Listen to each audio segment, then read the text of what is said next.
This video was made possible by Thunderbird Perch. They can decode your thoughts now. Let that sink in. It sounds like something straight out of science fiction, like a Philip K. Dick novel, but it's becoming reality. We are learning to read the brain in ways that were unimaginable just a few years ago. New research is showing this in a powerful way. Scientists have figured out how to decode silent speech. They can literally take the words you are forming in your head, without ever speaking them out loud, and turn them into text on a screen. This is a monumental leap forward for a field called brain-computer interfaces, or BCI. So what is a brain-computer interface? It's exactly what it sounds like. A BCI is a system that creates a direct pathway between the human brain and an external device, like a computer. Your brain is a complex machine that runs on electrical signals. Every time you think, move, or feel, neurons are firing and creating specific patterns of activity. Electrodes, which are tiny sensors, can be placed on the scalp or even implanted inside the brain to pick up on these signals. The recent research from the teams at Harvard and MGH represents a huge step forward. It's not just an incremental improvement, it's a qualitative leap in what BCIs can do. Previous systems were often slow and clunky, relying on users to imagine moving a cursor to type out letters one by one. It was functional, but painfully slow. This new approach is different. Instead of focusing on hand movements, the scientists targeted the brain's speech center directly. They realized that when we decide to speak, our brain generates a complex set of commands to orchestrate the dozens of muscles in our vocal tract. These commands are incredibly detailed and happen almost instantly. The key was to intercept those commands, for they bumain by. Even drone. Sag. Bechom. Sundain bran. Bors mein brimos. Saulalos dixin. But the researchers implanted tiny, flexible electrode arrays, about the size of a small postage stamp, into the speech-related areas of the motor cortex. These arrays can listen in on the activity of hundreds of neurons at once. When a person intended to speak a word, the electrodes would capture the unique neural firing patterns associated with that word's sounds. The data was then fed into a powerful computer system. This system, using what's known as a decoder, learned to map the neural signals to the specific phonemes. Ba, ah, ta. The results were astonishing. The system could decode intended speech at a rate of nearly 80 words per minute, which is getting very close to the speed of natural conversation. For context, previous typing-based BCIs topped out at around 10 to 20 words per minute. This is a 3 to 4-fold increase in speed, which makes communication feel much more fluid and natural. The accuracy was also impressive, with a word error rate that was low enough for effective communication. The system essentially functions as a thought-to-text stenographer, translating the brain's speech plan directly into words on a screen. This breakthrough was made possible by a combination of things. Better hardware in the form of more sensitive electrodes, a smarter strategy of targeting the speech cortex, and more advanced machine learning algorithms to do the heavy lifting of decoding. The computer doesn't just guess one phoneme at a time, it uses a language model to predict the most likely sequence of words, much like the autocorrect on your smartphone. This helps it correct errors and fill in gaps, making the final output much more coherent. It shows how a deep understanding of neuroscience, combined with cutting-edge engineering and computer science, can unlock capabilities that were once purely in the realm of science fiction. What's truly mind-blowing is that this isn't just theory, it's working for real people right now. This isn't a parlor trick, it's a new form of communication that is fundamentally changing lives and pushing the boundaries of what we thought was possible for human consciousness and technology to do together. The real power of this technology, at least for now, is its incredible potential to help people. Imagine a lifeline, people in wheelchairs smiling at a computer that says, "Hello world." Imagine being fully conscious, with a mind full of thoughts, stories, and feelings, but being trapped inside a body that cannot speak or move. This is the devastating reality for people with conditions like amyotrophic lateral sclerosis, Lou Gehrig's disease, or those who have suffered a brainstem stroke. They are locked in. Their voice is gone. For these individuals, the Harvard MGH research isn't just a cool scientific experiment, it's a lifeline.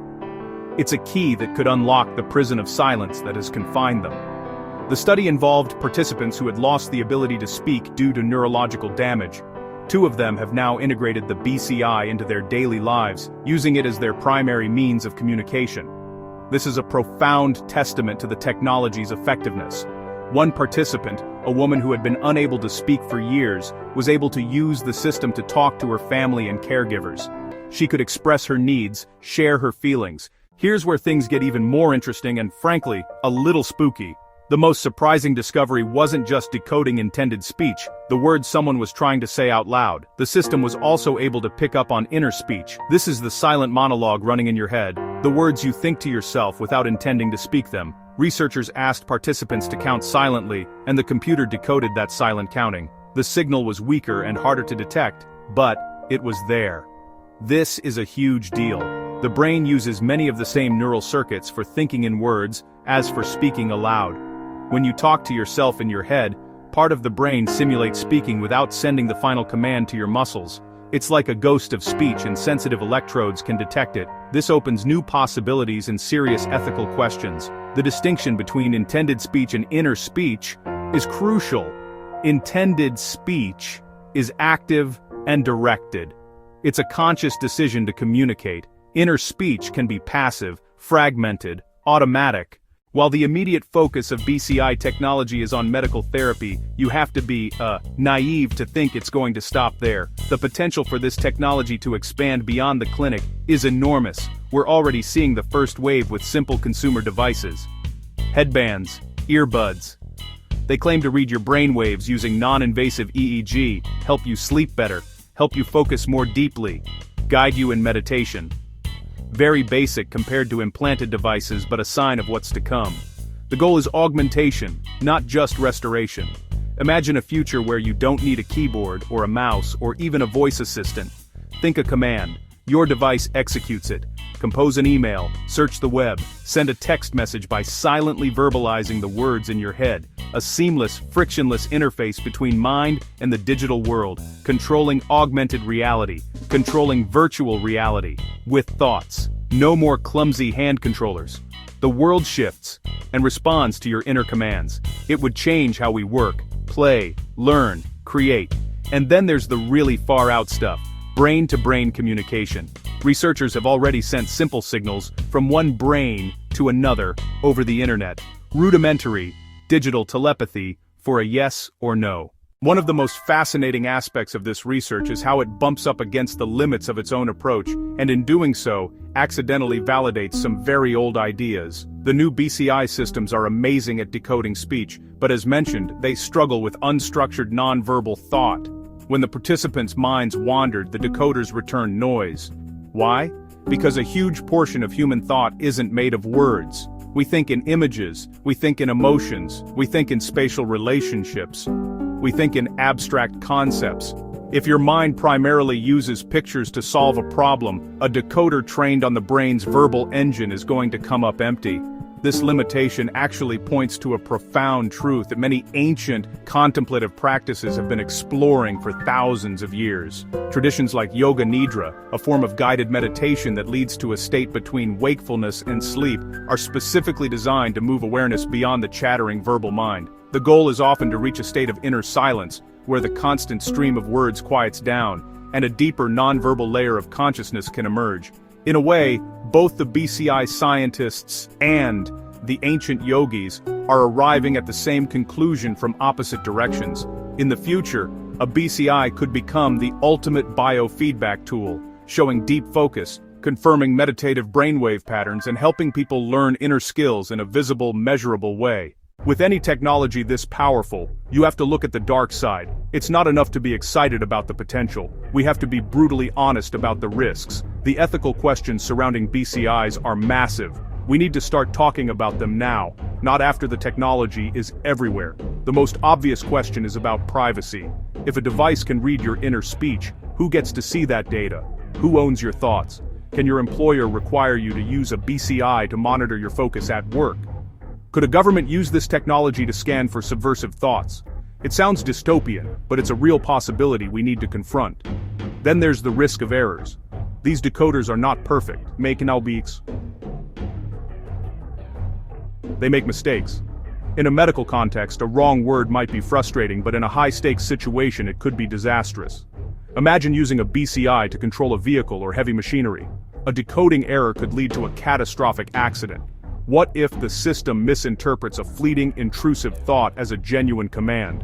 We will need incredibly robust safety protocols and easy ways for users to override the system or correct its mistakes instantly. Let's be clear, your neural data is the most intimate data that will ever exist. We need a new legal principle, a right to neuro rights, that explicitly protects the privacy and integrity of a person's brain activity. Think about today's free-for-data model. Now apply that to a BCI. Would you let a company scan your inner monologue for a free thought-to-text service?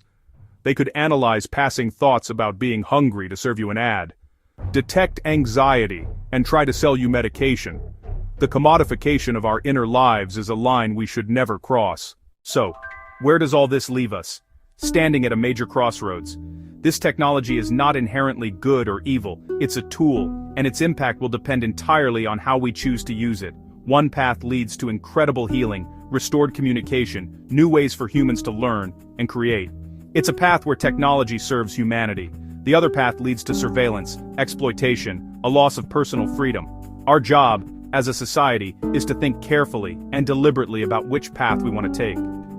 We must guide this work with wisdom and foresight, and a deep respect for human dignity. Even with all the risks, it's impossible not to feel a sense of hope. For people who are currently trapped by paralysis and unable to speak, this technology is already a miracle. It is giving them their lives back. For the rest of us, it holds the promise of new ways to interact with the world, and even with ourselves. It might give us new tools to focus our minds, enhance our learning, and maybe even deepen our understanding of consciousness itself. In the end, we have to be both optimistic and vigilant. If we get this right, the future could be incredibly bright. But getting it right means putting people first, prioritizing privacy, ensuring fairness, and never losing sight of the human values that matter most. Thanks for watching. Please subscribe, like, and share. Think about it. A new world awaits.